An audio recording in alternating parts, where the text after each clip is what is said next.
Welcome to Talk Dirt to Me, where two farmers shatter myths and take on the top issues facing America's farmers. Here's your hosts, Logan and Bobby Lee.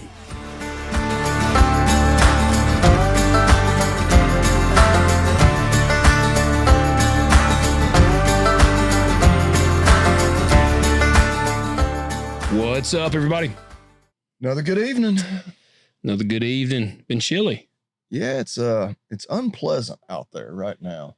It's actually it's about as bad as it can get, in my opinion, because I went and checked chickens earlier today and I had a dead hen because it had done got wet and cold. Well, because for our outside audience, not in our area, we're recording on Thursday night, it like rained and sleeted and half-ass tried to snow all afternoon. And I always say worst weather possible for cattle is 35 and raining. Yep. And it was like, what, 34, 32? I was going to say almost that. It was cold enough that it was kind of trying to come down as snow and sleet, but then it was a wintry mix, I guess, what the meteorologists like to say. But because if it's snowing, if it's 25 and snowing, I mean, it's and a lot of times our snow is a wet, heavy snow, but still, like, they don't get just soaked to the bone, man, like they do when it's raining. Yeah, and that's how my chickens. I went up there and I got some, and it's just they've because they scratch around in this area, and so it's like made a hole, and it was just water, and I went in, chickens were just soaking. I'm like, gosh dang it! Like they were in the coop at this point, but they were still wet and just, they're like hunched up. So, I mean, I'll be shocked if I don't have another chicken or two die. And they're so damn dumb because they can get out of the weather, right? Yeah. Oh yeah. Well, so these are really dumb because there's an open part and then you can go up into the coop and then they're concealed up into the coop. And there was like 6 still out in the run and they're just huddled together. And I'm like, you are some dumbass chickens. And see, I only have 7, but I let them, like, in the mornings, we let them out. And I mean, they can they can go to California if they wanted to. Like, they're totally free range. But then at night, they all go back in there and we shut them up so varmints don't get them. But actually tonight, whenever I went down there, I just shut the door. I didn't even look. They were all back in there. There's some chicken like banging on the door. For the love of God, let me in. It was way past dark. So in the past, we've had some that'll roost like randomly in other places in the barn, but it was pretty miserable. And I was feeding other animals. Now, you used to, and a lot of times I'll like actually open a big door and count and be like, okay, everybody got in here. But I'm also like, well, if one of them's not in there, what am I going to do? Am I going to chase it down? Am I going to spend all night looking for it outside? Because a lot of them will roost somewhere else in the barn and they're fine. Yeah. But anyway. Well, we got about 70. And now my big coop, I've actually got one of those electric doors that when the sun goes down about 45 minutes after I got it programmed, it shuts automatically. Yeah. And even with that, I've got like 5 chickens. There's like 30 or 40 in the big coop. And there's always about 5 that they want to roost out on our dam. We got a big watering bucket that's got like the nipples around the edge at the bottom, and they roost on top of it. And I'm like, get it. And they're under a roof, but it's like open. It's got mesh like around it, but so the wind is still getting them. I'm like, man, you idiots. Well, mine, they would just roost random spots like around the barn. Yeah. And I'm like, all right, something's going to get you one night. And we'll go down there and we'll, for a while, we'll pull them off wherever they've roosted and throw them in the little house. But that used to be a pain in the ass. Yeah. And they never learn. I had, I got 2 guineas and I was in Stockdale's when I was buying the chicks and I was like, they had some guineas. And I was like, yeah, give me 2 guineas. I don't know what I'm going to do with them, but I said, give me 2 guineas. And they stay in there with the chickens. And it was funny. We had a bunch of roosters and they're hurting our egg laying. And so me and my wife were just getting the roosters, and to be honest, we just released them. Cause we killed a few of them and, we like basically just breasted them out almost like a duck. Yeah. And the breasts they just weren't big enough to deal with. Yeah. I've done that too. Yeah. So we just released them, and one of my guineas got out. Like it flew up over the fence. And I tried to catch it. And guineas are fast. I don't know if you've ever chased a guinea. I have not ever chased a guinea. Well, they are way faster than a chicken. And I couldn't catch it. And so I was like, well, you dummy. I'm like, something's going to eat you tonight. Yeah. Man, I went out there the next day and both guineas were in the thing. It flew back in there when reunited with its buddy. So, but guys, we want you to do a couple of things. We don't want you to be a lost guinea. We want you to leave us 5-star ratings on Apple and on Spotify.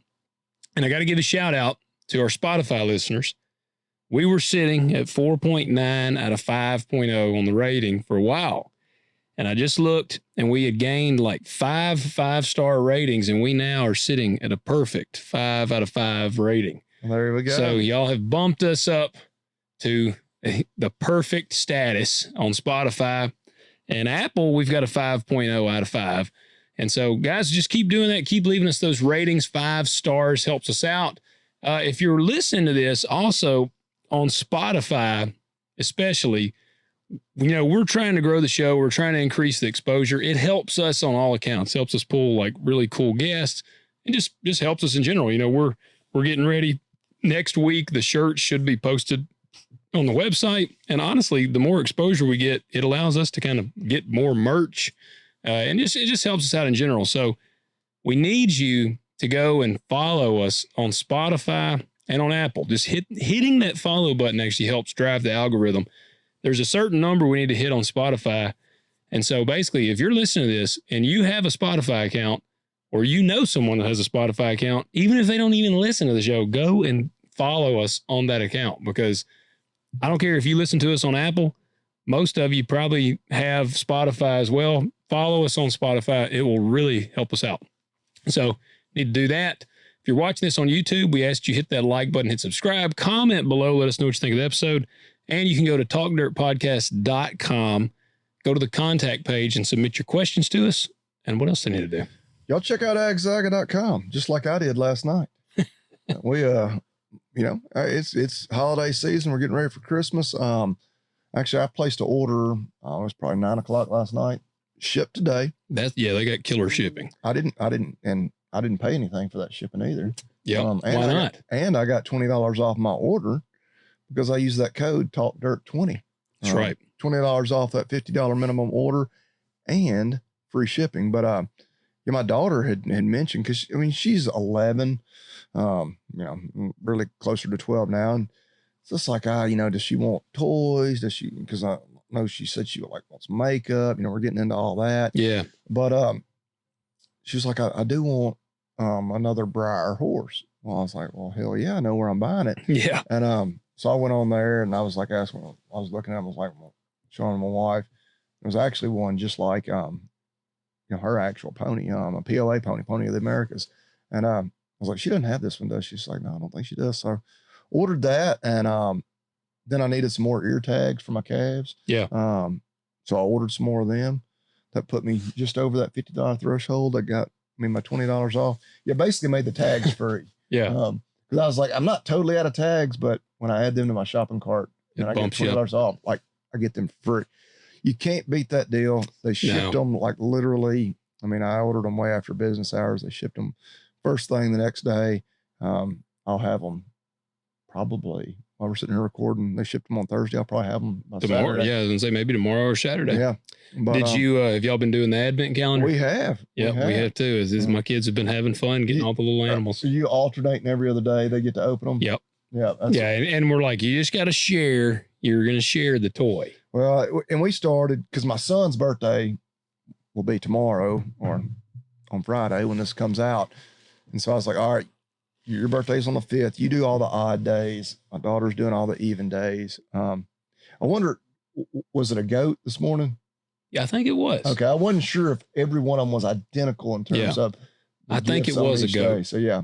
They're, Mike said, they're going to, by the end of Christmas, they'll have compiled quite a farm. They'll have the whole barnyard. Yeah. Yep. Yeah. So they were pumped with it. But yeah, so if you're probably maybe a little late to get in on that. I mean, you can still order an advent calendar. You'd have it, you know, they may have just happened to open the first week or so of them. And I don't think most kids probably wouldn't mind that. Oh, not at all. But yeah, all the other good stuff, all the trucks, every type of farm toy you can imagine for the kids. Yeah. And then all the other practical stuff, you know, the farm supplies that you may need too. So, yep. Check them out. Guys, you don't watch, Bobby Lee. If you notice, Bobby Lee's looking, he's like giving live watching of the NFR, because we were actually hoping to be at the NFR this year. And we've come to the realization that we are going to have to do a little more traveling, because the show we've gained enough of a name in the ag sector, in the media world, that people want us to be at events. And so we were supposed to go to NFR, and we just couldn't quite make the stars align. Yeah. But I hope we're there next year. Yeah. My brother's actually there. He actually just about a half hour ago said he finally got there. They had a flight delayed. Fortunately for him, they did not have tickets to go to the opening round tonight. They do have tickets for second round on Friday night, because they would have missed it tonight. Yeah, that would have sucked. Yeah. Yeah, that really would have sucked. If you're there, comment and let us know what you think of it. Oh, heck yeah. Like, let us know about it. And yeah, like I said, next year, the lethal weapon of ag podcast should be at the NFR. We will be, Lord willing, at the Farm and Machinery Show. Okay. And we got to decide exactly what dates we're going, because I need like tomorrow to go ahead and block my schedule at work. All right. Because that one's a little easier I say it's a little easier for us to get to. We'll drive to Louisville. Yeah. And that'll take us longer than flying to Vegas. Yeah. You can actually, Vegas is one of the few places you can fly direct to out of Memphis. About 3 hours. Yeah. Yeah. So it's pretty cheap to fly to Vegas too. So not a lot of excuse for why we didn't make it out there, except that we just got a lot of shit going on. Yeah. Yeah. But yeah, no, but yeah, we will be at the big Farm and Machinery Show in Kentucky, and that's in February. So actually, I know it's in February because it's on my children's birthday. Yeah. And so see us there. But you don't watch, you're watching it far. You don't watch Stranger Things, do you?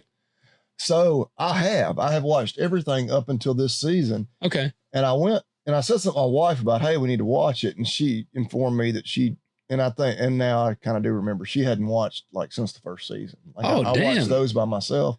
So I was like, okay, well, this makes it a little easier, because now you ain't got to wait on her schedule. Right. I don't have to make sure we're both sitting on the couch. But she canceled our Netflix.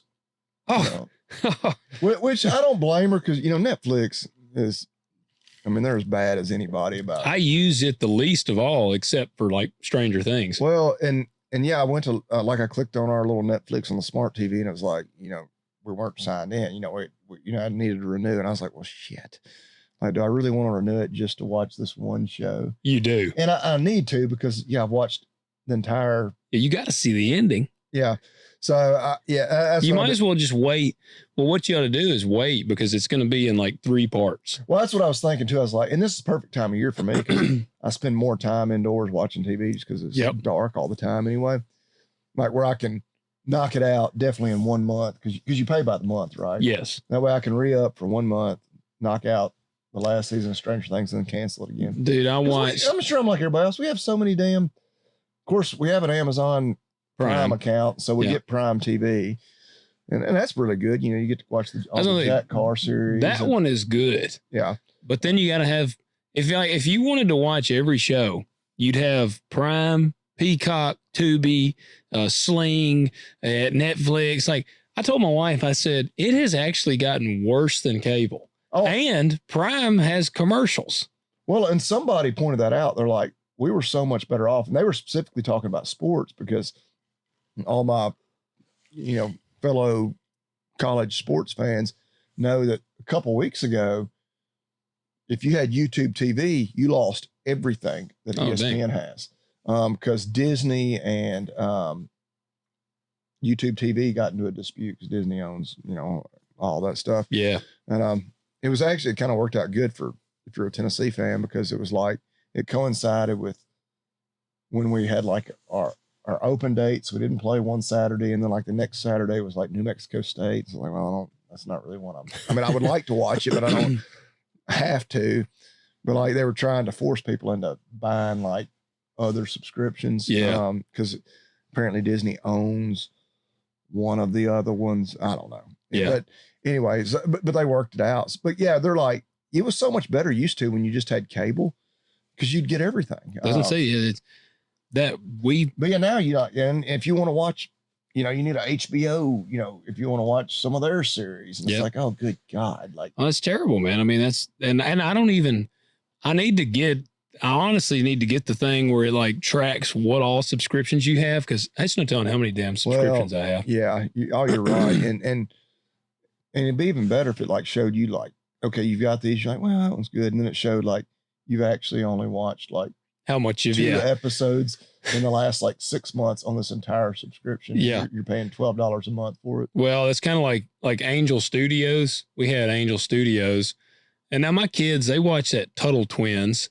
They like it, but like I got it to watch, Homestead. Yeah. And then, it was like kind of a scam because it was like, you're going to watch a series. I'm like, well, shit, I was just watching a movie.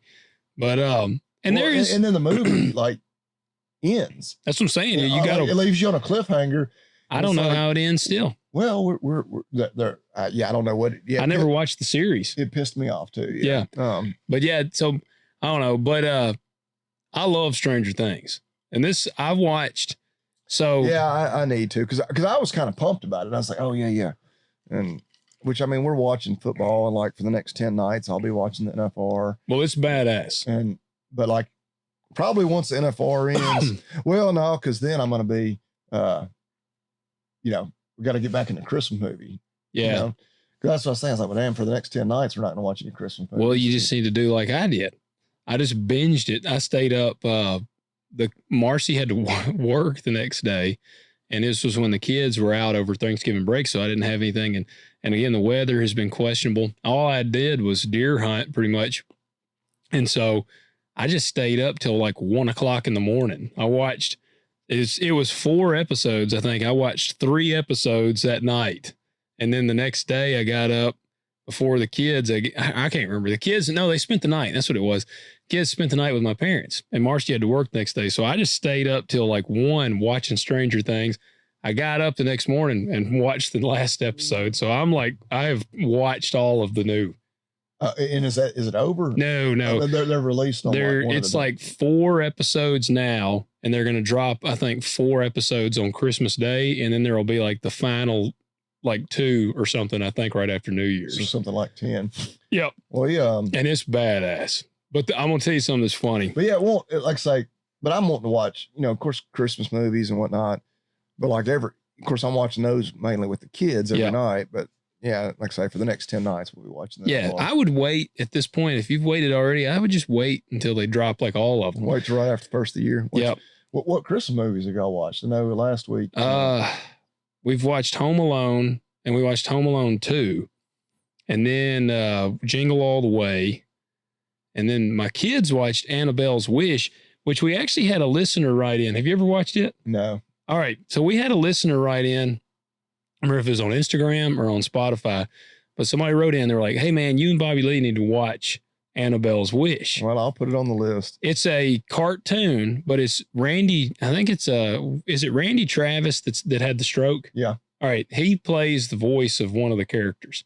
It was like a 90s movie. And heck, I'm surprised you hadn't seen it. Well, no, I mean, you were 20 years old in the 90s, but like, not quite. But it's just a classic. But my kids watched it because I came in one night.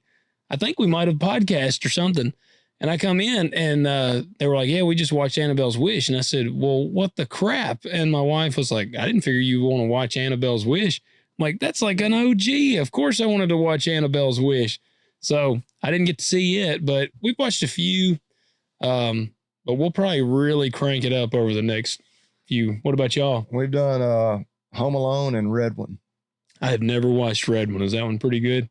I mean, is that The Rock? Yeah, The Rock's in it. It's not as kid friendly, but I mean, we talked about how we let our kids watch stuff that's borderline, and it's not like there's no titties or There's our titty reference. There you go. Yeah. Soon, if we do that too much, then they're going to expect a cocaine and titty reference. And soon our show is just going to be like so explicit. Well, there's no cocaine or titties in it.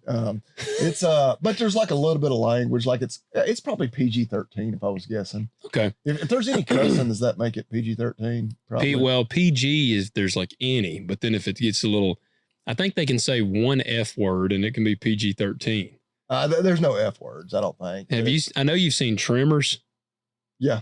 All right. You know it's a great movie. That's another one I need to put on my list of like when I'm like just bored one night and just need something to watch. Well, man, damn, we were going to watch it and I was like, Tremors, that ain't a bad movie. And I don't remember it's rated like PG or PG-13. No, it's got to be PG-13. Yeah. Well, man, we turned it on. I had to finally turn it off because I mean, they're like, yeah, this son of a bitch, shit-eating asshole, shit, and I'm like, good Lord.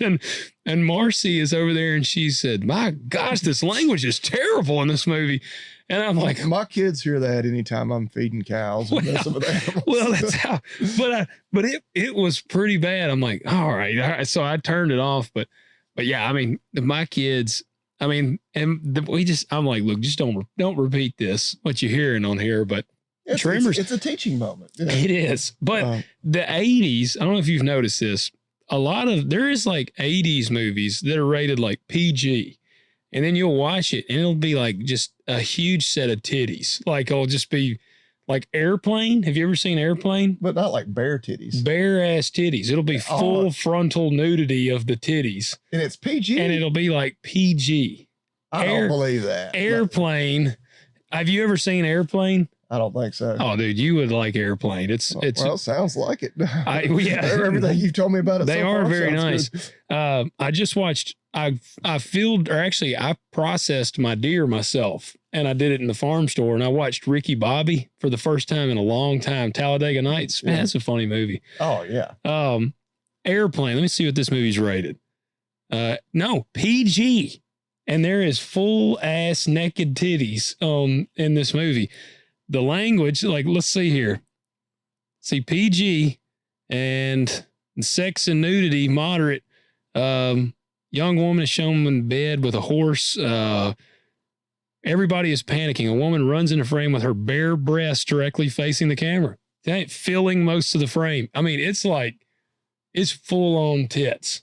All right, well, I'll have to watch it. but have you ever noticed a lot of like 80s movies? They were a little more casual. Yeah, they're like, oh man. It's kind of like let the boy watch. Like it's what it makes me think of. Well, that probably is a good example of whoever the rating company that they were probably definitely doing some cocaine. They probably were doing. It was the 80s while they were sitting there like, oh yeah, just it's titties, but they're only for like 3.5 seconds. Yeah, they're good. They're good. Rest of the movie is really wholesome. PG. You need to watch Airplane. You would enjoy that one. But no, I don't know if we got any listeners that are Stranger Things fans. I'm a big Stranger Things fan.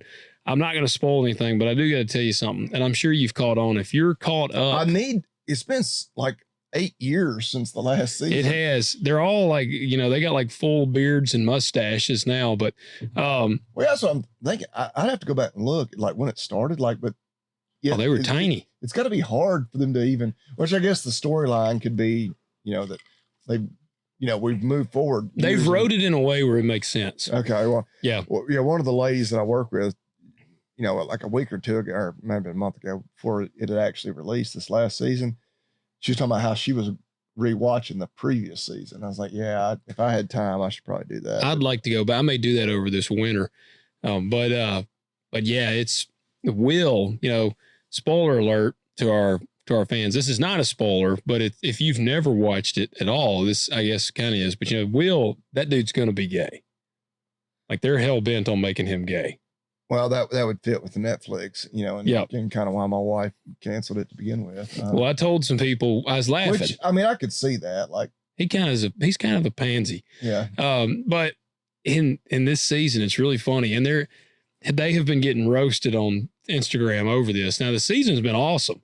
And, but he's like, how old are they now? And they're probably like 15 and this supposed to be probably 15 in this season. Well, shit. Yeah. It seemed like they were like 11 or something or 10 in the first one. Yeah, but it seemed like they were like 15 in the last one, and the hell, that was like years ago. Well, they're still in that kind of range. They might be 16, 17. They're like all like married adults now, in like real life. 11 is married. But this. Hold on. So are they Muslims? What? Why? Because they're so young. That was a child bride joke. Oh, gotcha. Dan is not going to like that joke. No, Dan will like that. That's right. He hates the Muslims. Yeah, that's right. He's Dan. You're the anti-Semite. Dan is Islamophobic. Well, I mean, we're kind of pigeonholing him, but we're messing with you, Dan. But and maybe, I don't know, you might be, hey, whatever. But where was I going with that? What was it? Oh, so this season is pretty funny in the sense that Will is like struggling with his sexual identity. And he's never come out. Oh my God, this is Netflix, totally Netflixing. Well, what's even greater about it is people are like, these creatures. I'm going to use this in a way that people that have never watched it can understand. Like, there's literally like creatures from another dimension. And it's not necessarily the genre that I would really be into. Like total sci-fi. It's very sci-fi. But it's just it's the 80s nostalgia, like retro vibes. What's the name of the brothers that write it? The Duffer Brothers, and they're awesome. Yeah, they're awesome. But but you think Netflix execs went to them and like, no, I think it's them. This shit hadn't been nearly gay enough. I think it's them because I've watched interviews and they're like, oh yeah, they kind of almost had this plan from the get go. Well, I mean, I could see that. Like, I mean, Will was kind of trending that, like, okay, this dude. Might have a little sugar in his tank. Well, what's funny though is he'll be like, and he's never said like I'm gay on there, but he'll be like, do you guys, do you ever feel different? Like I almost have these kind of conversations. Meanwhile, people are like getting their faces ripped off by like these like demonic creatures from the nether realm. You were just like possessed by some. Yeah, and he's worried. Worldly thing. He's worried about kissing a dude, but he like literally people are like getting slaughtered. Like it's like a slaughterhouse, and all of his friends are trying. Like they'll be like, Lucas, we need you to go over here, and you got to get on this truck, and we're gonna try to drag the Demogorgons away. Don, we need you to do this, and Will's like, do you guys ever feel different? Like like it's like the whole Larry the Cable Guy thing is like. Should we rub our wieners together? Yes, that is it, and it's just hilarious because. I just feel like if creatures from another realm were like coming up out of the ground, I don't even think I would be trying to have sex with my wife. I'm pretty sure I would have other things on my mind. It's the whole like, you see the movies where it's like, well, this is our last night on earth. Well, that's true. I don't want to die a virgin, kind of thing. And so maybe that's what it is. And if he's attracted to the same sex, like, well. Like I've got to come out here pretty quick if I'm going to not die a virgin. But I don't know why he keeps, because he knows the person that he seems to be interested in is not interested back. I mean, that's like a classic love story, and I mean, usually heterosexual nature where, the guy's in love with the girl that is not available. Yeah, that's true. That's true. Yeah. Well, there you go, guys. Y'all need to watch Stranger Things. I know I just made it sound horrendously gay, but it's actually a pretty awesome show. And it's not like if it was like, hey, be open-minded. Well, and I'm going to tell you this, if it was like dude on dude kissing, I wouldn't be watching it. I have quit. Bobby Lee's a big fan of Ozark. I loved Ozark. Logan, you made it to the first like whenever gay scene. And yep. I was like, nope, I'm out of this one. That ended Game of Thrones for you too. It did. Yeah. Couldn't handle the gayness. As many awesome set of titties as there were in that show, I just couldn't handle seeing any more wieners together in that one. I had to bail out of that one. All right, guys, we got some listener questions we're going to answer real quick. Got some topics. Jeff writes, and this is our local. This is a buddy around here. Jeff writes in. He said, wanted to see if Bobby Lee would send me his feed ration mixture for feeding out cows. Got a couple I'm fixing to fatten up and wanted to compare his mixture to what I have been doing. Yep. I'm texting that to Bobby Lee right now, Jeff. Yeah, I was talking actually with you and Brock yesterday kind of about my ration. I actually sent it to him too. To Brock? Yeah. I'll email that over to you. Corn finishing ration, finishing them out on wholesale corn. Yeah, I guess people ask for that ration all the time, but the one thing that I get a little bit of pushback from, not pushback, but people more watch my YouTube, they're like, whoa. And even some like bovine nutritionists been like, whoa. Because typically whole corn. Yeah. And not so much the whole corn, but the fact that we don't give them any roughage after the first 2 weeks. And I was like, I started doing this because I found this plan. It wasn't because I had any, great knowledge that it would work. And it has worked for me. I've almost thought about continuing to give mine hay this year and just see if they do any better. I don't know. That's kind of a side note. But, so you might kind of change out different things. Well, just because with that plan, you start them out, slowly work them up to the full, and you're not feeding them just whole shell corn. You're giving them the protein supplement, which we use the tenderloin pellets, and some soybean meal or cottonseed meal, either one. I usually use soybean meal. Support my soybean farming friends. That's right. You gotta be a soy boy for us. To hell with the cotton farming. No, I got a lot of friends. Probably won't be too many of them around much longer. Yeah, so might be hard to source cottonseed around here. But it calls for after the first 2 weeks, you don't keep feeding them any hay, which I'm curious because they can get that ration can get a little hot. I mean, if you just push it on them, and the trick is, and I was telling this Brock, like, okay, they're eating and they're cleaning it all up and so you're like, well, you want them to eat as much as they want to eat because you want them to gain as much weight and put on as much fat as possible. And so you'll get a little greedy with it. You're like, well, they ate all that, so I'm gonna give them just a little more. Yeah. And then all of a sudden they'll go off feed, and it can be hard to get them back on. But of course they got that roughage, keep them from getting acidotic or help offset that, lessen that risk. So I'm kind of halfway of the mind of like, all right, I'm on, keep them on the corn ration just like I always do, but continue to allow them access to hay. So we'll see. It's yet to be determined. Well, there you go. Well, time will tell. Appreciate you writing in, Jeff. Bobby Lee will get that sent over to you. Ross writes in, hey guys, love the show. Listen every week. I'm a river bottom row crop farmer north of St. Louis, Missouri. North of south of. He said, I just went south north of St. Louis, Missouri. North of St. Louis. Okay. Bobby Lee he's a Yankee. Yeah. He said Bobby Lee would like it here. Bobby Lee's a Yankee. He said a lot of big time duck hunting. I've been hearing you talk about red line seed. I believe it's the same guy if you should search Dustin Sherwood on New Ag Talk. Now, I've got a thing pulled up with this guy. It may be Dusty. It's him. Okay, yeah. Red line hybrids, yeah. Yeah, well, there's quite a bit to this guy. Dustin, if you listen. I kind of gathered that. Like, I have no idea who he is. And he might, if you listen. I've often wondered, like, he might be a good guy to have on the podcast. Well, let me just continue this. All right. If you should search Dustin Sherwood on New Ag Talk, he has frauded a lot of different people in ag over the years. Just a heads up. Hope to maybe meet you guys at the Louisville Farm Show sometime. I try to go every year. We're going to be there this year. When we find out the dates for sure, we'll let you know. Appreciate you writing in, Ross. All right. So in preparation for that email, I asked my AI friend, who is Dustin Sherwood in the ag industry? And it pulled him up, and it is the guy. It says, Dustin Sherwood is a man in the ag world that you should treat as a cautionary tale rather than a success story. So this guy's got quite the history. Over the years, Sherwood has operated under multiple aliases, including MK Farms and Redline Hybrids. In the mid-2000s, he ran a fairly large farming operation. Said he managed roughly 5,000 acres of corn and beans and experimented with cost-reducing fertilizer methods. On paper, that might look like the makings of a self-made farmer, but, and this is a big but, and not the good kind, the reality is far uglier.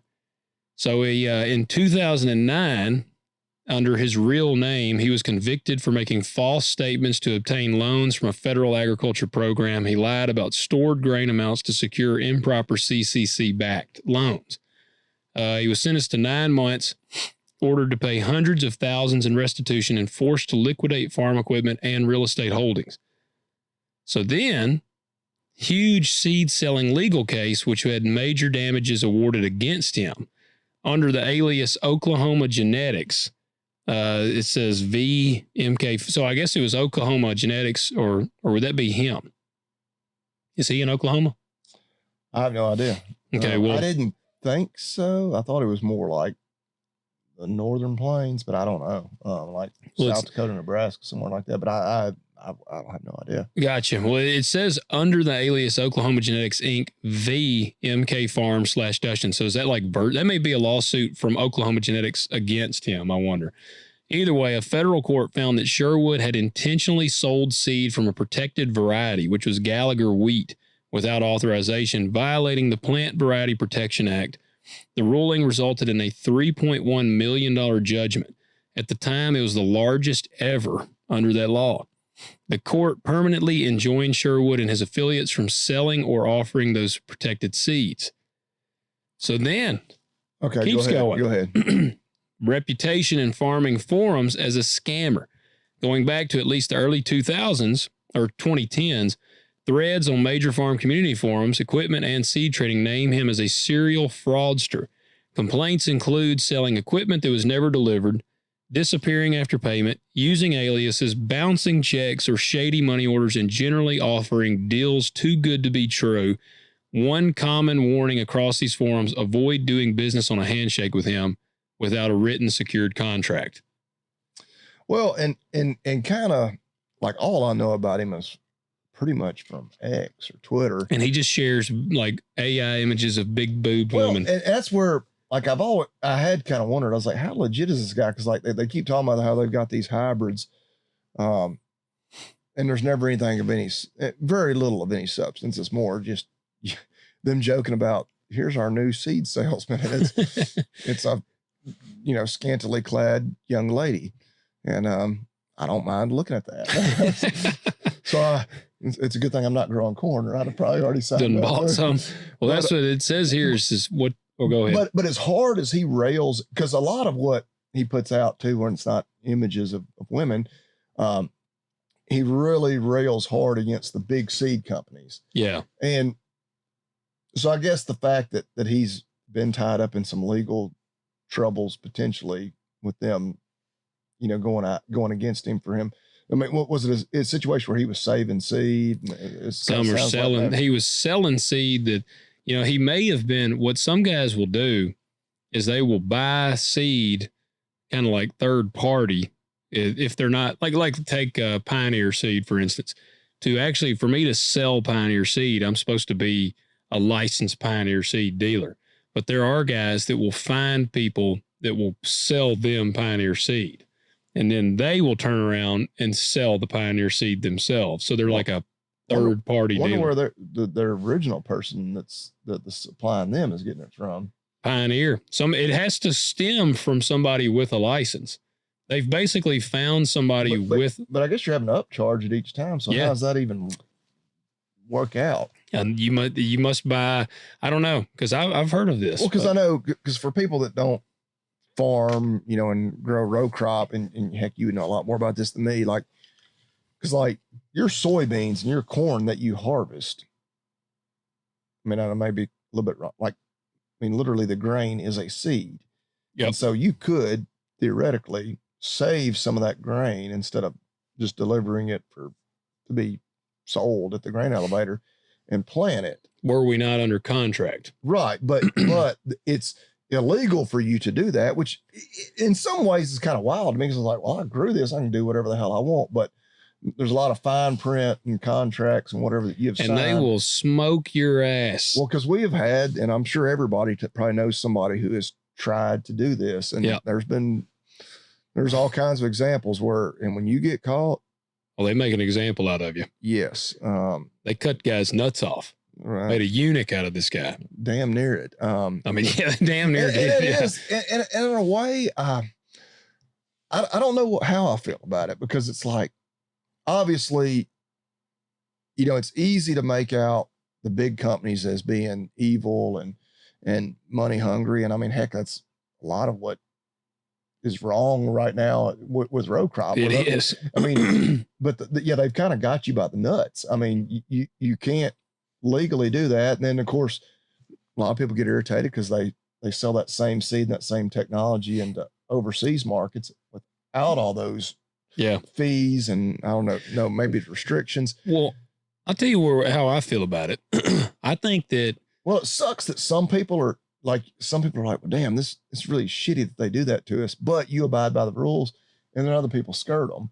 Yeah. Even though, I mean, it's kind of like tax evasion. Like, you know, I kind of want to cheer on people that are, you know, evading taxes. Cause I mean, sticking it to the man, but it's also at the same time, I'm like, well, hell, I'm paying mine. Like, you know, so I don't know. You know, another situation where all the farmers ought to band together and be like, hell no, we're all saving seed. Yeah. And we ain't buying shit next year. Well, you just got to come after every one of us. And well, of course, my thing is like, okay, I think we ought to be able to save our seed. And these companies, they say, well, if everybody saved their seed, they'd stop buying.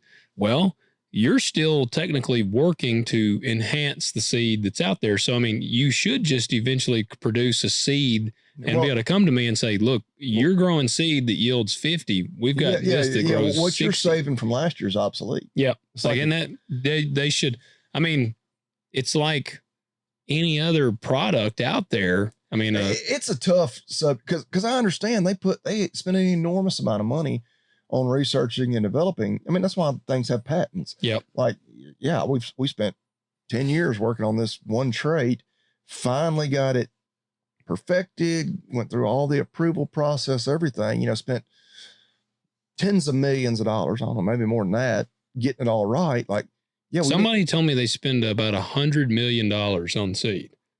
Yeah. Because I had a guy write in. That's what so it's like, yeah, they need to be able to sell, you know, that trait or whatever for years and years to recoup that in order to incentivize them to keep doing it and keep pushing the genetics better and better. But at the same time, you do feel like, I don't know if price gouging is the right word, but like the fact that these, you know, these input costs just go up endlessly. Yeah. Even when the farmer, you know, at least currently last few years is, you know, struggling to break even. So I don't know. It's really nuanced and well, I mean, I just think that because it's kind of like even, you know, there's tomatoes, like the hybrids, some of those, you can't save the seed because they just don't grow. Like if you try to grow it, you don't know, they'll grow, but you don't know what you're going to get. And like some of these beans and stuff like that, if you save the seed and plant it, there's a good chance that it eventually the seed will become like start to diminish. Yeah. And so it's like, you're going to eventually most likely have to buy some more seed. My thing, it's like, I think we ought to be able to keep our seed. I understand if they're like, you can't sell it. Okay. I'm like, okay, I get that. All right. I won't sell it. Like if you're going to sell it, you got to be a licensed dealer. That's fine. Like I don't save it for your own but use. you can save it for your own use. But you can't do that. No, you cannot do that. They'll throw you under the jail. They will. And if you own anything, you won't own anything.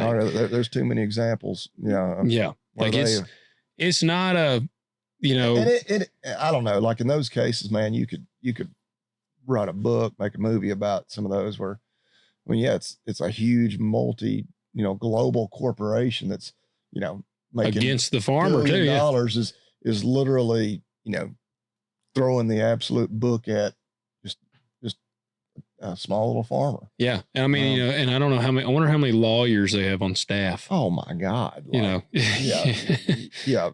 It's a staff of lawyers, like an entire building devoted to just their, and that's where, you know, you hear some people talk about the whole, you know, the anti-GMO push and all these people that are, we need more regulations, more of this, more of that. Those big seed companies love that. Oh yeah. Because like, yeah, it's a pain in the ass to them. You know, they have to have an entire, you know, team of lawyers to sift through all the legal and take some years to get something approved, but it prevents any startup company from coming along and playing the games. It's like, it takes $100 million to even get a product to market. Yeah. Like, good luck raising that kind of money, you know, to fund that kind of research. Like that pretty much ensures that there will only ever be, you know, the big guys, really big guys that are ever able to play the game. Yeah. So they're like, by you, all you activists doing this, you're just making the people that like the Monsantos, which doesn't even exist anymore, but the Bayers and whatnot of the world, you're just making them even stronger. You are, yeah. By doing that. It does, yeah. Because it makes it impossible for a new guy to get in. Because if you like, and I always think about this like with cancer, but like if somehow tonight you went to bed and God spoke to you tonight and gave you the perfect, plan to develop a seed trait, it wouldn't matter. Yeah. You couldn't do it. No. I mean, and that's the thing with, because I've researched into like starting a seed company, but like not to just sell seed, like actually start a seed company. And, when we went to Beck's, they gave us the tour, and it's a very involved process because Beck's is creating some of their own hybrids, but they have like the Roundup Ready trait. It costs a fortune to have that on your seed. To even buy the rights to it from Bayer. Yes. And so that's the thing. Like, all right, if I were to come out with a seed, and to be competitive, you gotta be Roundup Ready. You have to have these traits to be a competitive player. By the time you buy all these traits, well, hell, I might have to charge just as much as all these other bastards. Because I got to, because now I'm invested so heavily into this seed that my original plan of, man, I want to have corn seed that you can buy for $150 a bag. Well, hell, by the time I got all the traits in it, it's like, all right, I'm gonna have to have at least $2.95 a bag just to break even after all my expenses. Like, so it's man, I don't know. We really need a groundbreaking, like I wish there were, and there's probably some nerd sitting around right now that's trying to figure out, like, because we have not had a breakthrough like Roundup in years. And so if some guy could come out with like basically the next glyphosate, and it's going to eliminate the grass problem, because that's what you got. We got to eliminate grass is the number one enemy, like, because there is good broadleaf control on a lot of stuff, but you got to have a grass trait in there where you can control the grass. And so if you had something you could spray over the top, if some guy came out with some new herbicide, he figured out he genetically modified a bean plant to be resistant to, whatever. It was the next variety. Like, we need a groundbreaking thing like that. But the problem is, if they did, they would see the profit potential, I'm pretty sure, and it would be just as expensive, if not more expensive, because they'd be like, oh, this is the newest technology. This is going to put Roundup in the grave. And so it's just, man, I don't know. Is there ever an end to it? I don't think so. I mean, I don't think it is. So, let's see here. Did we have anything else in that one? Oh, so I will say all that to say, look, again, if Dusty, if you listen to the show, I'm not trying to rag on you. We were asked about you, and I'm just reading what my Terminator friend said. So basically, if you're listening and you're considering trying some of his seed, I would be like, if you'll bring the seed to me and we can exchange cash while we exchange the seed, like, I would almost need to be like, I need to see physical proof of what I'm getting before we exchange. Because I like the idea of there being, an alternative where you're not beholden to these, huge corporations that are selling it, at a huge, well, would you say $330 for a bag of corn seed? Yep. Yeah, no, I do too. I love that. And there's that one I mentioned called Hybrid 85. I saw them, but they say the yields are not very good. Wasn't very good. And so, I think out of necessity, I'm hoping we're going to see some stuff like this happen. But, all right. Appreciate you writing in, man. So Cade writes in, evening, fellas. I've wrote in before. See, we always love our repeat questions. Those are the best. Evening, fellas. I've wrote in before. I've got a question for Bobby Lee. But first, I'm going to be the annoying guy that everybody hates. And I'm going to make a suggestion for content. I would love to see a farm swap between you two on YouTube. Logan takes over Hurricane Creek with minimal instruction, and likewise for Bobby Lee at LH. Y'all always talk about diversifying within your operations. Maybe this can be turned into a new reality show like the old wife swap, and all I ask is for a little kickback if it is a hit. Did you ever watch Wife Swap? No. It was pretty funny. I used to watch some of it. I have all kinds of questions about that. Wife Swap?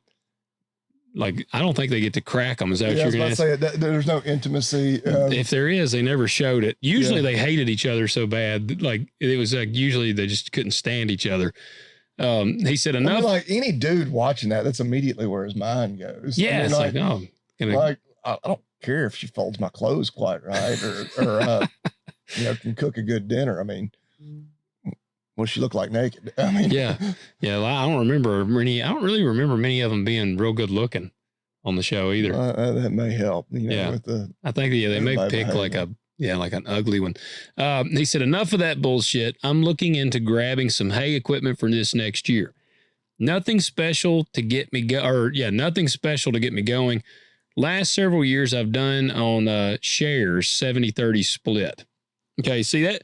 So that is a little different. He didn't say what area he's in here, but see, 70-30 split is a little different. Like our area, it's typically quarter shares, but I have heard of some guys occasionally doing the 70-30 split, like on rent.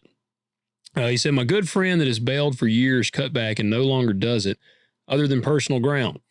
Just not a fan having someone else doing it. Took forever to get the first cutting off this year, mostly due to our spring rains. So much so, I never got a second. I've got 40 acres, only hay, about 30-ish acres due to the loss of 10 acres to my wife's horses. So you can relate to Bobby Lee. Yep. And he said, but I could easily pick up ground. I do custom brush hog work and feel like I could easily turn those into hay ground. Looking for recommendations on starter hay equipment from baler to mower. I would prefer net wrap just because I can move it faster than twine, but isn't a must. I could pick up decent wheel rake for $1,500. I've got a 55 horsepower as of now and plans in the future to add to the fleet. Does owning equipment and baling your own hay pencil out versus either doing on shares or even hiring custom, especially since I will be selling 100% of what I bale? Also would like Bobby Lee's feed program. Thanks. Keep up the good work. Oh, man. So right now he's got a tractor and we'd say rake. Said he could pick up a decent wheel rake for $1,500. Okay. He said, I've got a 55 horsepower tractor, I guess, as of now. So that tractor would definitely be big enough to rake with. Would it run a round baler? Man, I don't think so. Because I have a small round baler, and I mean, they make some even smaller, but yeah, that'd be, at that point, you're not very efficient. Yeah. So you're probably going to need a little more horsepower on the tractor. I think my baler, I pull it with my biggest tractor, which is 111 horse. My 74 horse or whatever could handle it. Yeah. So probably going to need another tractor, just a little more horsepower. Depending on your mower, you could try to think. Yeah, if you had just a smaller disc mower, you could probably run it on that tractor. Yeah, you definitely could. Yeah. And that's always the big debate. Like I think if I really put the pencil to it, it would make more sense to buy all your hay. Yeah. But he's selling it though. Yeah. He said he's going to sell 100% of it. Man, it depends on your market, what kind of hay. Cause like I'm just round rolling and almost all that I'm round rolling is I've got, and I picked up some good Bermuda grass this past year, but a lot of it's just grass. I mean, and now the good part about that is I'm not paying very much rent for a lot of that ground. Yeah. A lot of it's just ground that would be, well, like he mentioned, some of that ground he's just bush hogging. I'm cutting it to keep people from having to mow it. And so some of it, they literally are like, hey, yeah, if you'll just keep it, cut it 2 or 3 times a year, you can have the hay. You're doing us a favor. Some others I pay by the bale.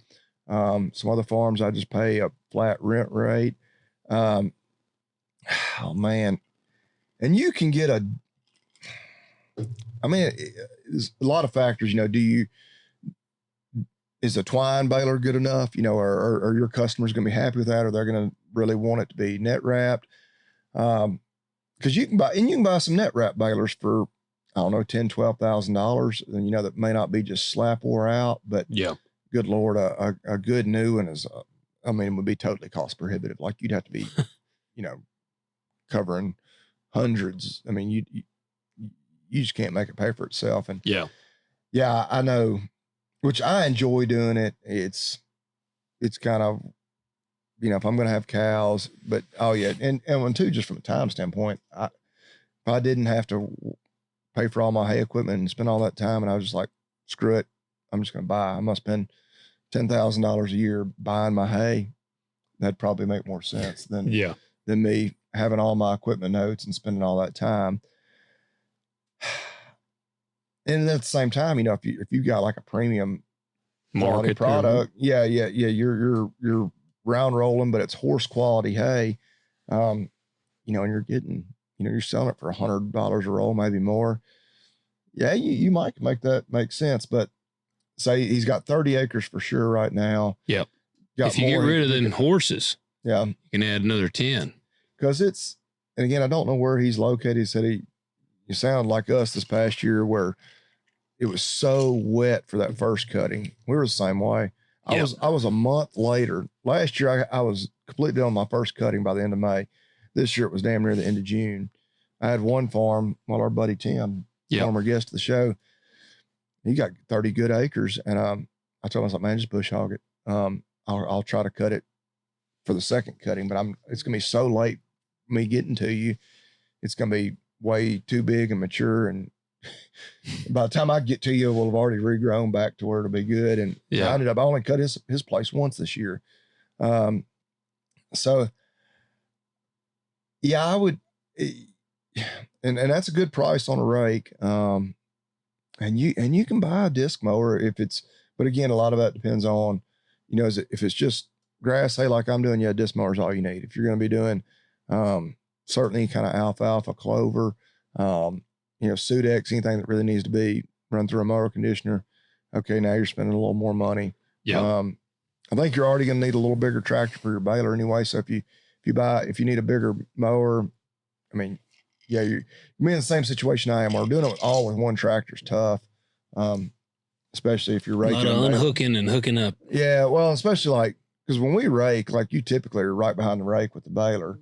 Now I know some folks that, you know, they'll rake it and then let it lay for another day, you know, to turn it over depending on what type of hay it is. Sometimes the weather ain't on your side doing that. Oh yeah. Yeah.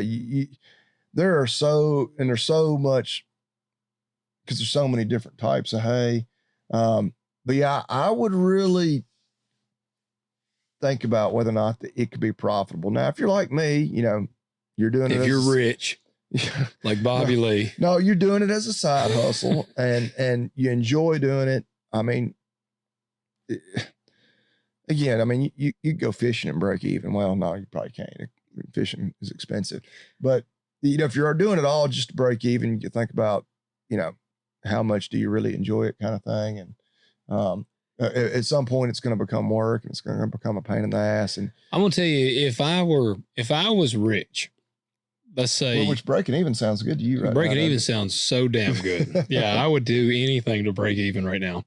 And, but yeah, if I was rich, I've thought about this. I would still farm. I would still row crop farm, but instead of row crop farming, you know, over 1,000 acres, I would probably row crop farm about 200 acres, just enough to scratch that itch. And if I were rich, I'd probably just buy like a 200 acre block. Just enough where you could take like a selfie on the combine. Take a selfie on the combine. And I've told my wife this, that I was like, if we won the lottery, I said, I would buy like a killer block of ground. You know, I might still farm. If we won the lottery and I'm just filthy rich, I might farm 1,000 acres, but I would want 1,000 acres in like one block of ground. And I told her, I said, even if I was farming 1,000 acres, I would have like an X9 combine, and I would have a 8R 400 tractor.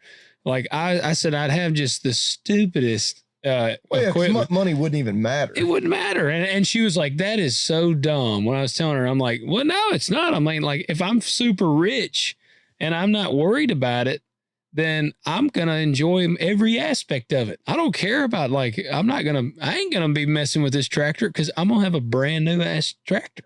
Yeah. And so I might would buy that AF11. I might try that red combine. You know, it's supposed to be like the baddest combine. Hell, if I had 1,000 acres in block, I'd have a 50-foot header. Like, I'd be like, shit. But I say all that. If I were rich, I would cut back. And I would just farm for enjoyment. Well, and I've had that thought too. I'm like, man, if I hit that, $500 million lottery, yeah, I'd want it all in one block. Yeah. I have a bunch of cows, but then I'd also be like, I really like to duck hunt. Yeah. And I love Tennessee football. Hell, I'd be gone all the time doing shit like that. Yeah. And, so I'd have me, I'd hire one of my buddies that, it'd be like, and you could pay them really good too. Yeah, Like, hey man, I'll pay you a good salary. You just run this. But eventually that would devolve into, it's like, okay,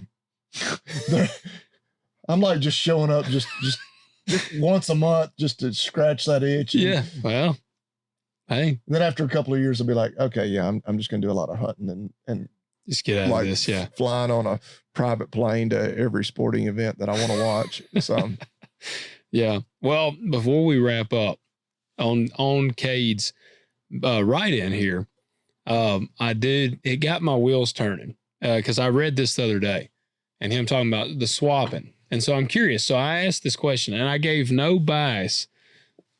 I asked ChatGPT and Grok. So I got both of them, and actually both of them agreed. And I never shared my opinion. So I'm curious your opinion on this. All right. And because the swapping thing got me thinking, okay, strictly, let's say total beginner. Like, this is a guy that he doesn't know, like, he's just a dude. He works in town up here, and he has been thrust into, he's got one of two options. He has to manage 100 head of cattle, and they're going to be yearlings. He's starting with the yearlings. Just grazing.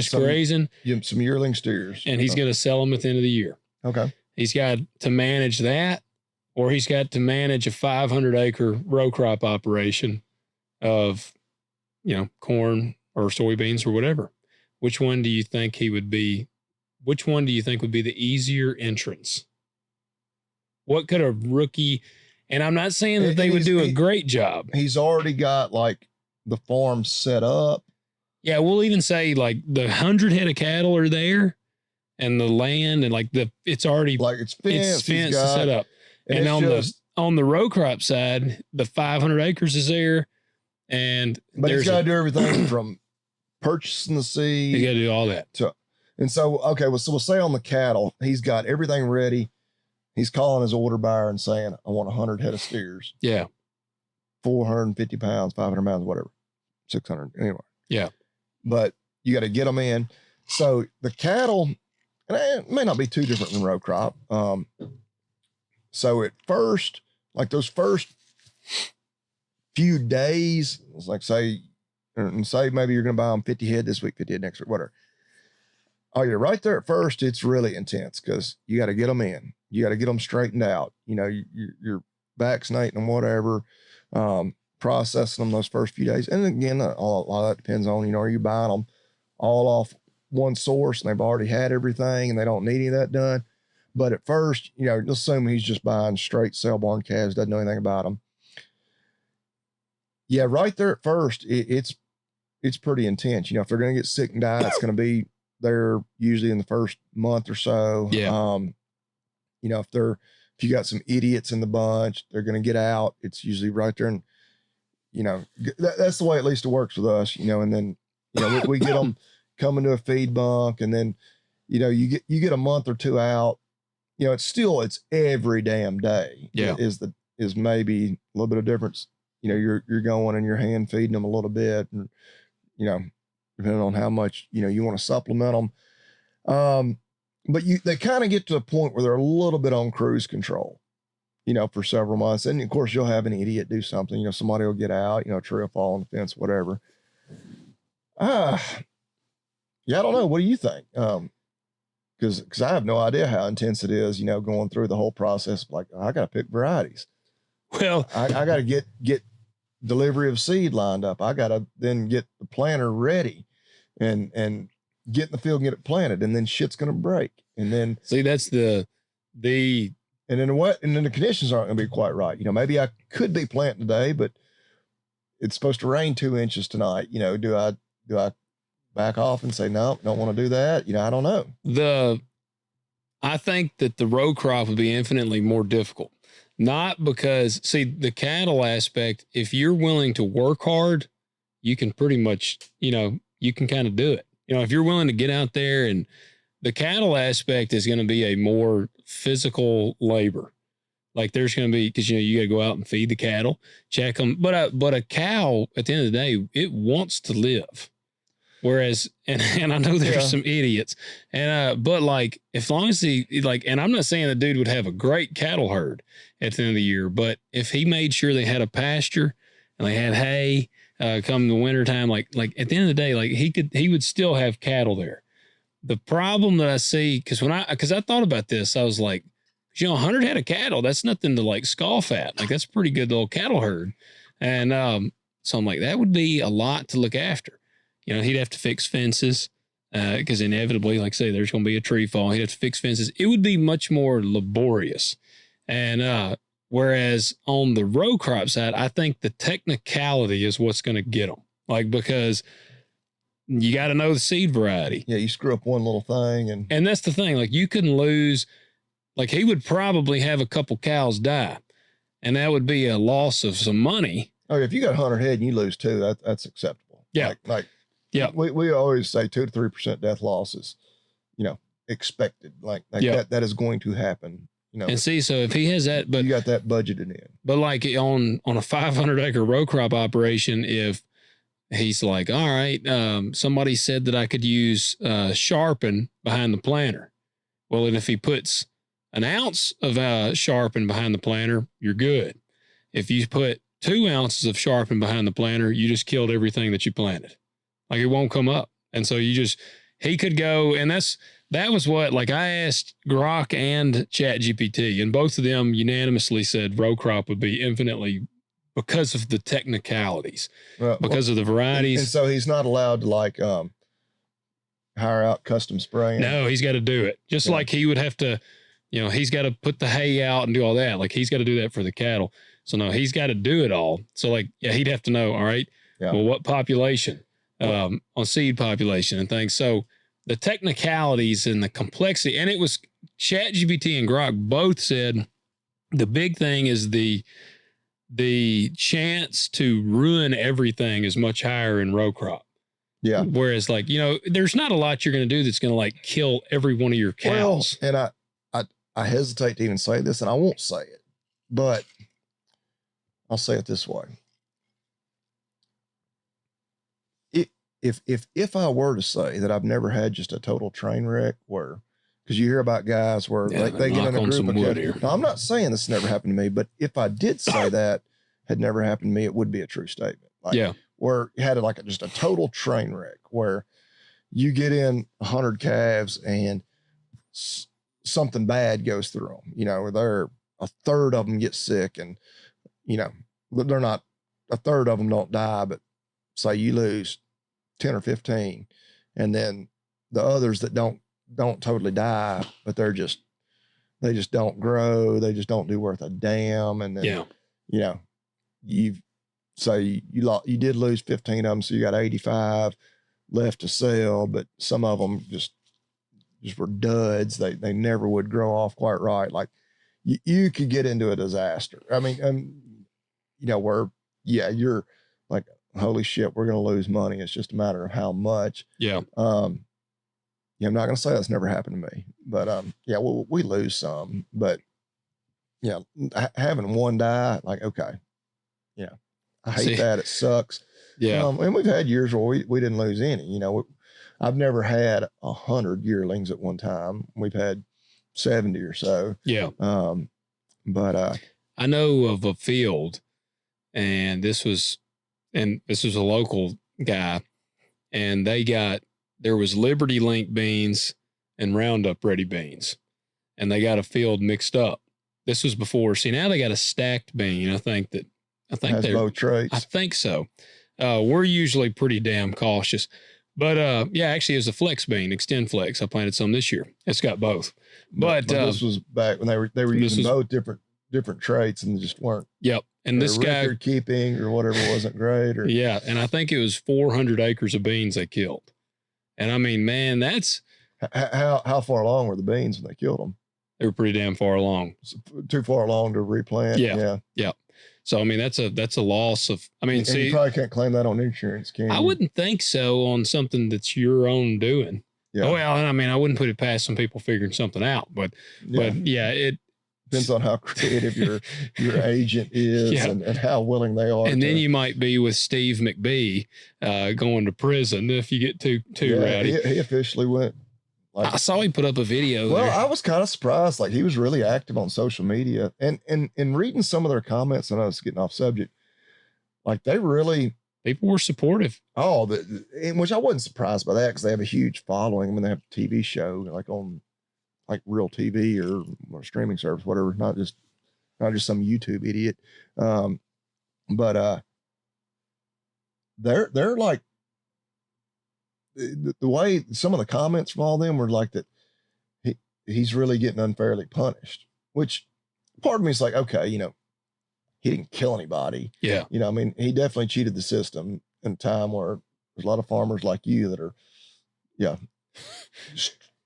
losing their ass or losing money and y'all are playing by the rules. Then I don't know, in a way, I could certainly understand where somebody in your position would be like, hell no, that asshole. Yeah. Like, I didn't do that. But at the same time, I'm like, damn, how long did he get? 2 years. Yeah, 24 months. It's like, damn, and of course you see the shit on the news. You don't know how much to believe. Like, this guy, pedophiles. This guy committed like 24 felonies. And they just kept releasing him. And like his shit was all just white collar stuff. It was, I guess you got to do more than a slap on the wrist, or people would never quit doing it. And, and everybody would start trying to do it. What was the guy that shot the National Guardsman? He had 42 priors. Did you see that? Yeah. Were any of them like, right. But did he have serious? I think some of them were violent. They were violent priors. Yeah. And so he should have been dead 30 priors ago. And so it's like, I understand, like, they have to make it, because if it's just like a slap on the wrist, well, then it's like, oh, hell yeah, I'm going to commit fraud next. Well, every farmer would be like, well, if I get caught, it's only, I'm not going to do any prison time. Like, I might pay a little fine, but it was kind of like the big meat packers. They're like, they literally are, JBS especially, they're, they expect it, like their budget meetings. I'm sure they're like, well, we're budgeted, $80 million is our budget for paying fines this year. Obviously they're not hitting them hard enough. Bayer does a litigation, like a what was it, or $6 billion? They budgeted like $6 billion litigation. Which I understand them having some budget, because it's like, if you're that big of a company, people are going to sue you for stupid shit. And even if it's not legitimate, it's going to cost you money to fight it. But yeah. Well, no, that's kind of how I feel. And it's no dig at the cattle guys. It's just, there's a lot of complexities to row crop. Again, you got seed variety. I mean, do you plant group 2, 3, 4, 5 beans, or when do you plant them? Yeah. How deep do you plant them? What seed population do you plant? And I mean, what traits? So on the cattle, it's always like, when we buy a bunch, and it does, I mean, I had nearly, which again, this will sound like nothing for row crop guys. I had 6 figures worth of loans last year, tied up my cattle. But at the end of the day, I was like, okay, as long as they don't, all get out and run away. So a tornado didn't go through. Well, which if a tornado went through them, would you get insurance on that? Hell, I had a tornado go through them. Now, luckily, none of mine died in the tornado, but I had fences. I spent a whole damn, I spent an entire weekend, because the tornado hit on a Friday. Yeah. God. But if it had gone through, I still have fences that I'm like, this tree, like literally I'd have to get you down there with an excavator to move this tree to where I can fix some of these cross fences and whatnot. But yeah. And if as long as they don't all die or like I have like extreme death loss and typically if they get out, 'cause I mean, they do get out occasionally. Like you get them back in, but like, they're not all going to get in the middle of the road and get hit by a car. Yeah. Like, okay, if I can keep them alive and sell, 95% of the ones that I bought or more, I'm not going to lose my ass. Yeah. I don't want to do it just to break even, but like things will be okay. Which that's what's frustrating with how volatile the market became. What I gave you that figure, the 800-pound steer from the high to when they got to their low was a $600 difference. Yeah, on 800, which now the market, I don't want to jinx it. It's stupid. When I was at the sale barn yesterday, and when I got there, I was talking to the guy that owns the barn, a couple of guys. So, man, this damn market, he's like, I just don't even look. I was like, you're right. You don't need to look, not every day. Yeah. Because from one day to the next, it's just up, down, up, down, up. You need to look at it and see like the general trend. Yeah. Because it's been really good and up for about the last week or so. Oh yeah. Last 4 or 5 days. I get a grain market text from ADM, CGB, and Hales Point every day, Cargill. So our 3 main elevators here. I get texts from them about 2 times a day of their prices. It's usually starting prices and then ending prices. And I rarely read them. Like right now, I don't even have any grain to sell. I mean, and I have forward booked some grain a year in advance. And, but I don't even look. Like my dad looks, he'll get the text message, but they got grain in the bin. And so he'll look and he'll ask me like, damn, do you see damn beans dropped 20 cents today? And I'll say, I didn't see it because I don't even look at the text message. Yeah. Like I usually I will like open the text just so that the notification goes away. Yeah. But I don't look at them because I'll catch the numbers. It's not like I'm intentionally not looking, but at the same time, I don't make an effort to like see the numbers because it'll drive me insane. Like it'll be, hell, man, it'll be a 40-cent swing and from morning to afternoon. And I'm like, that is retarded. Well, I think cattle, feeders hit a high. I think it was 381 on like October 14th. They got down. I think it was a week and a half or so ago. They were under 310 and they've pretty much been up every day since then. They're back up to 336, which isn't near the high.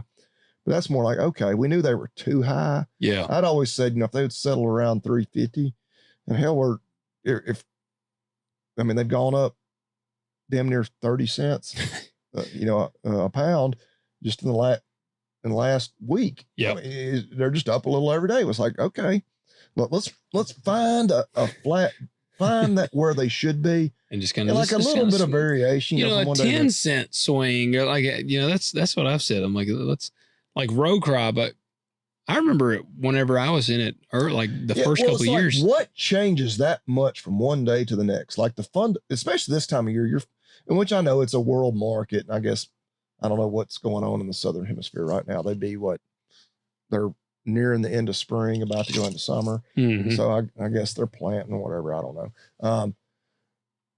But like in the cattle, like the fundamentals aren't changing drastically from one day to the next. Like the same number of cattle. Like, there's stupid stuff about the news about, oh, screw worm here, screw worm there. Border's going to open. It's not going to open, plant closes down in Lexington, Nebraska, whatever. Okay. We had the exact same number of cattle, from one day to the next, the number of cattle we have available for slaughter, the demand, none of that's changing dramatically. Like the fundamentals are all there. Yeah, it shouldn't be swinging like that. Swinging as wildly as it does. Yeah. Trump sends a tweet. Yeah, because commodities are stupid. Yeah. That's what it is. And if Phil Ramsey, or not Phil Ramsey, Dave Ramsey. Phil Ramsey's our local photographer. You're thinking about photographers. Yeah, Dave. Yeah. I've finished my bourbon. Phil will owe us a small, That's right. For giving him that advertisement. We'll reach out to him tomorrow. He did my senior photos when I graduated high school. I think he does everybody's. Right? Yes. But Dave Ramsey, he thinks if you have a career based off of commodities, you're an idiot. Yeah. And I mean, I would agree with him as a man who makes his living off of commodities. How do you like your steak? That's right. And you just got to have. If you don't like people making money off commodities, you better not like eating, period. Well, yeah. You better be glad there's some people stupid enough to do that. They got the balls, man. We're willing to risk it for the biscuit. Yeah, that's right. We're willing to risk it for the biscuit. I was talking to one of my landlords today. He was the guy that farmed back in the 80s, 70s and 80s. And that's what he said, man, farming. He was like, man, he said, I remember, he said, the first year I farmed, he grew cotton and they ginned cotton. He said, first year I got into farming, he said, I made so much money on cotton. He said, I felt like I was rich. He said, man, I paid all my people back. And he said, I had a bunch of money left over. He said, man, I thought I was big time. And he said, the next year I lost my ass. And he said, I thought, what the hell have I gotten into? So I said, man, that's what farming is such wild swings, man. I've had years where I made way more money than I ever did as a machinist. And now I've had years where I have lost, like, it would be like multiple years worth of salaries as a machinist. So I told him, I said, man, it is crazy because farming is, and these people, they're like, well, these farmers need to better prepare. You can only prepare so much. I mean, you know, if you have a year where you profit, I mean, let's say you have a year where you profit $150,000. All right. That sounds pretty awesome. Let's say you put 50 grand back. Let's say you have a few years like that. You got 100,000, 200,000. You know, I'm not talking about these big ass guys that got like 2 million in the bank. They felt the shit too. But let's say you had that in the bank, like you got 200 grand in your savings. In my opinion, you're pretty prepared for like ill times. Yeah. All right. You're working 1,500 acres and you lose $150 an acre. What is that? How much is that? Is that 200? That's no, what is 1,500 times 150? Oh, 1,500. Because like last year on average, guys lost about 150 an acre. 225,000. All right. So damn, this guy was really prepared and he had 200 grand cash saved up. In 1 year, he lost more than he had saved up. Yeah. And so, I mean, it's like, man, you can't. And how many people have 200 grand? I mean, yeah. I mean, I don't. Some of those big guys, but yeah, like, well, an average guy, you know, listening to this, I'm sure. I mean, hey, maybe we've got a really rich audience. Maybe y'all all got 200 grand in the bank. Good for y'all. I hope you do. You got the company tonight? Well, we can't jump to that until we jump to the man. I know you got to queue him up. Like I said, I don't even know where it is. When I upgraded phones, my phone don't like Biden, I guess, because it just got rid of him. Well, that's, you know, your phone. Made in America. Let me start off with 2 words.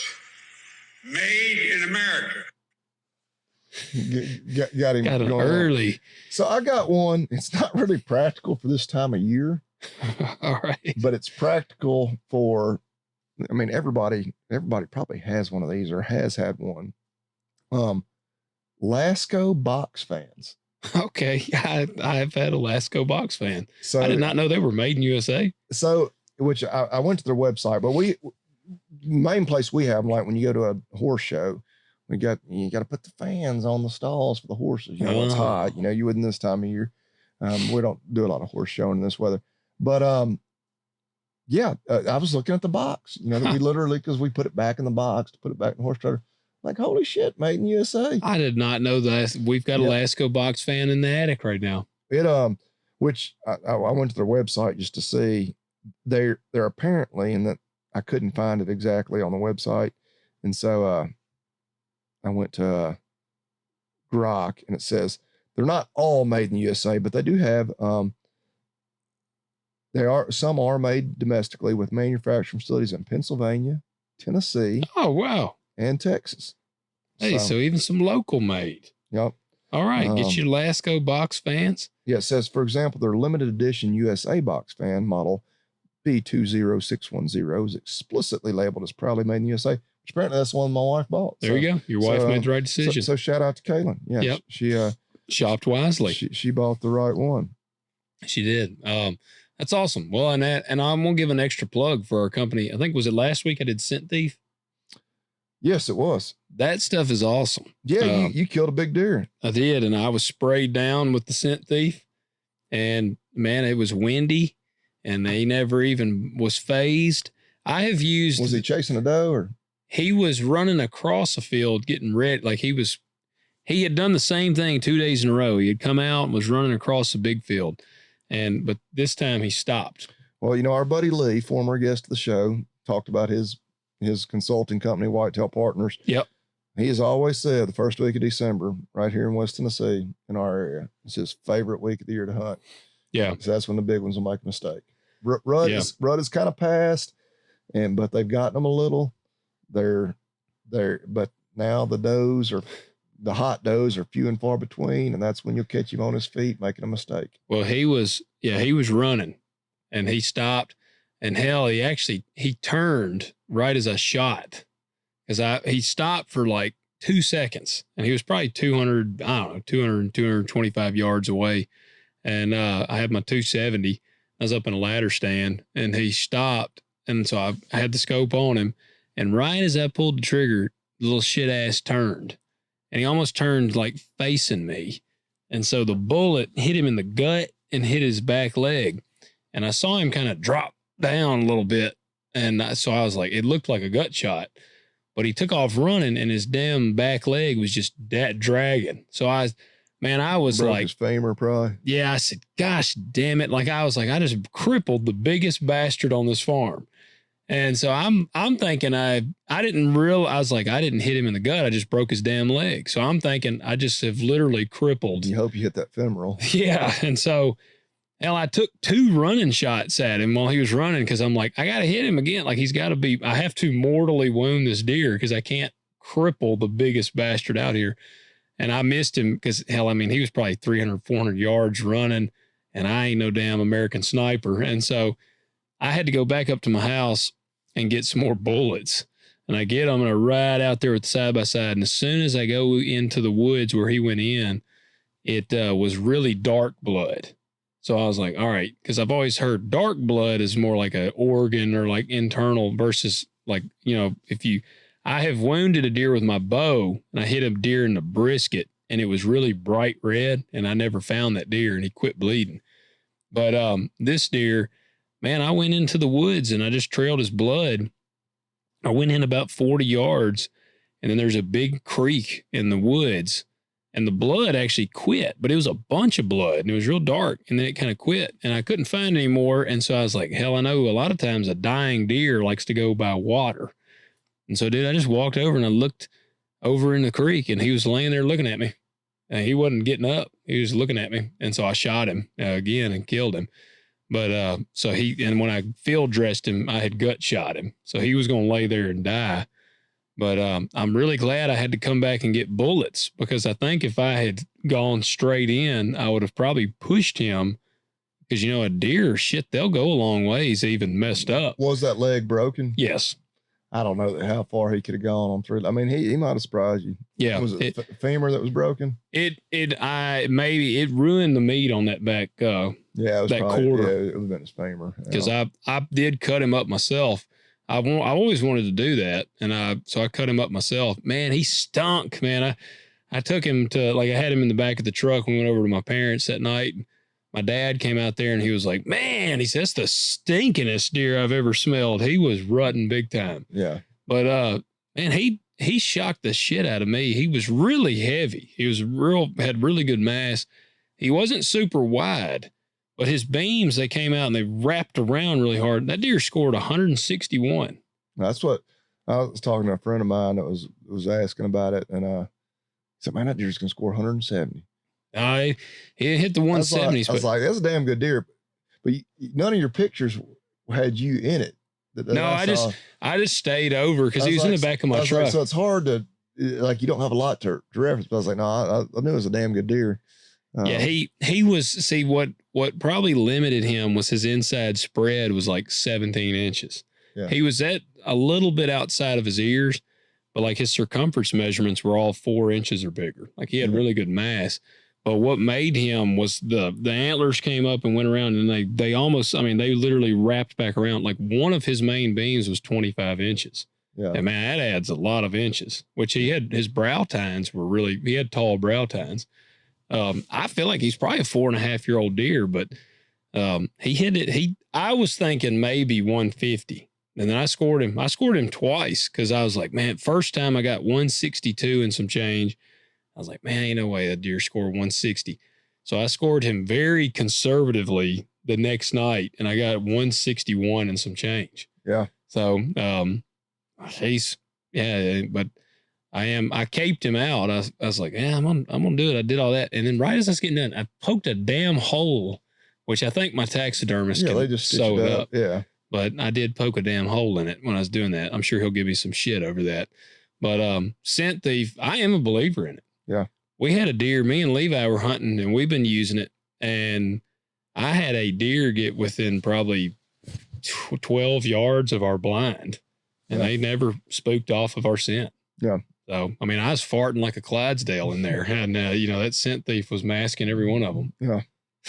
So I'll start using it around the house. I know I gave you some of it, didn't I? Yeah, you Okay. did. Yeah. All right, guys, check them out. Lasco fans. And yeah, like I said, use your scent thief. Also, won't you leave us 5-star ratings on every platform you listen to? And please do hit the follow button. That does help us out. I know some of this stuff seems meaningless, but it actually does help us out. And what else? Agzaga.com. Y'all already know the drill. Hey, Christmas shopping. You got a few weeks. Go ahead and get it done. I mean, you definitely got time, because as fast as they ship it to you. Oh, yeah. All the good, the kids' toys and the big kid toys. Maybe you got something you just need around the farm, like some ear tags like me. You can get the blank ones, which is usually what I do, or you can get the numbered ones. But check them out. Discount code TalkDirt20. That's $20 off a $50 minimum order and free shipping. There you go. Guys, do that. And we will catch you next week. Yeah, y'all watch some Christmas movies, and be ready to listen to us again next week. Yep. See y'all then. You've been listening to Talk Dirt to Me with your hosts, Logan and Bobby Lee. If you enjoyed this episode, we ask that you subscribe and leave a review, and we'll catch you next time.